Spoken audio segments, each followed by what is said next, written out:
Before the apocalypse, my best friend and I packed up our belongings in advance, thinking we could eat and drink and get through it peacefully. But an accident still happened. Suddenly, a drone appeared outside the window. "Quick, draw the curtains!" I reacted and rushed over to draw the curtains. But it was too late. The drone disappeared into the night in an instant. Soon, my best friend received a friend request on her phone. "Hey, 16th floor, it was that reborn guy upstairs." My best friend and I looked at each other. We both saw the fear in each other's eyes. He must have filmed it all. We were exposed. We decided to approve the application first, to see what he was up to. But unexpectedly, he replied almost instantly. "Hey beautiful, I'm from upstairs. Don't be scared. You look kinda cute when you're scared. We have everything you need here. We'll bring it up to protect you." Immediately afterwards, a picture of a steaming hot pot was sent, with a mountain of supply boxes in the background. My best friend carefully replied, "Thank you for your kindness. We have enough food." But then he sent an even more disgusting message. "It's dangerous for two young girls to live together. I'm here to protect you. What are you shy about? Two beautiful girls. Can I take care of them all by myself?" Upon seeing this message, my best friend and I felt nauseous. She really thought the end of the world had come. She could do whatever she wanted.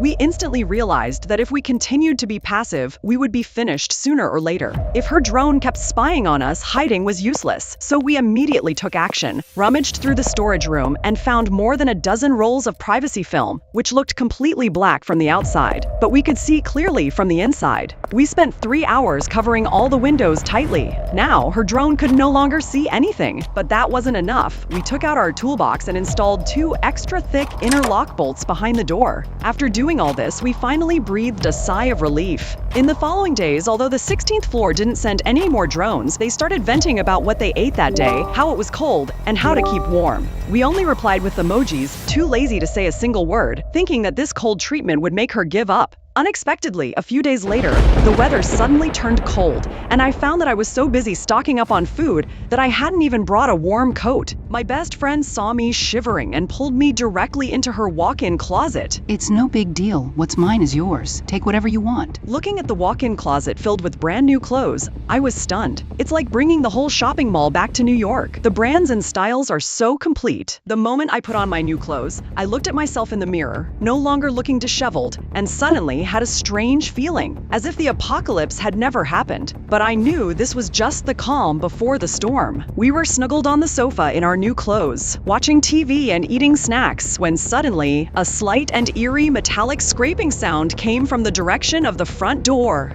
The sound of a lock being picked.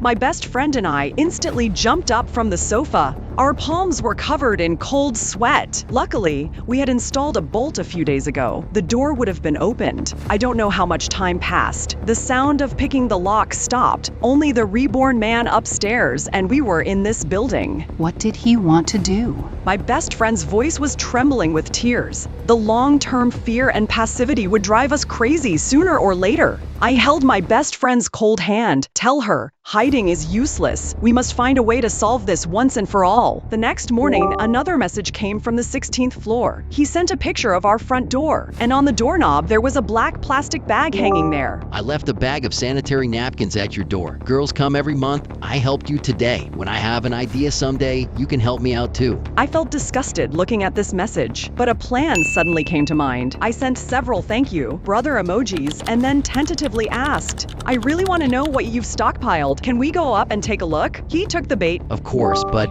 it's a bit messy here. Why don't you come over tonight? I'll tidy up and cook something nice. I'll be waiting for you." "Okay, see you tonight." I turned off my phone. My best friend and I exchanged a glance. He took the bait. We stayed until evening. I pretended to be unwell. I naturally asked him to bring down the food I had prepared. He had no doubts. He even showed his eager excitement in his messages. 3 minutes later, I heard footsteps outside the door. Then there was a knocking sound. "Open the door. I am here." I took a deep breath. I only opened the door a crack.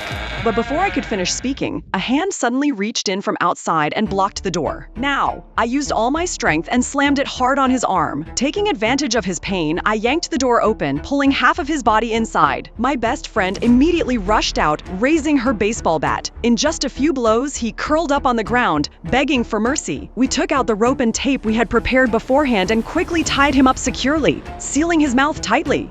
We found a set of keys and a cell phone on him. It was time to go to his house to collect the interest. We went up the stairs to the 16th floor. When we opened his door, a strong smell of instant noodles and sweat hit us, but the scene inside the house stunned us both. The living room was piled high with supplies from the city and countryside, several times more than what we had painstakingly hoarded. What caught our eye was the balcony. A simple cookbook had been set up. The bok choy and lettuce growing there were thriving. There were also several bags of potting soil and various vegetable seeds. In the corner, there were even 2 large cages. One housed 2 chickens, and the other housed 4 fat rabbits. We never expected that he had started raising livestock. But that wasn't the biggest surprise yet. We continued our search and we found a computer running in the bedroom. The screen clearly showed the community's surveillance system. Upon closer inspection, I realized that the surveillance cameras in our building had been deliberately damaged by him a week ago. I instantly understood. He did this to make it easier for himself to move around and avoid being filmed. He also did us a big favor. The footage of us moving supplies was therefore not recorded. Without hesitation, we immediately started moving the standing items,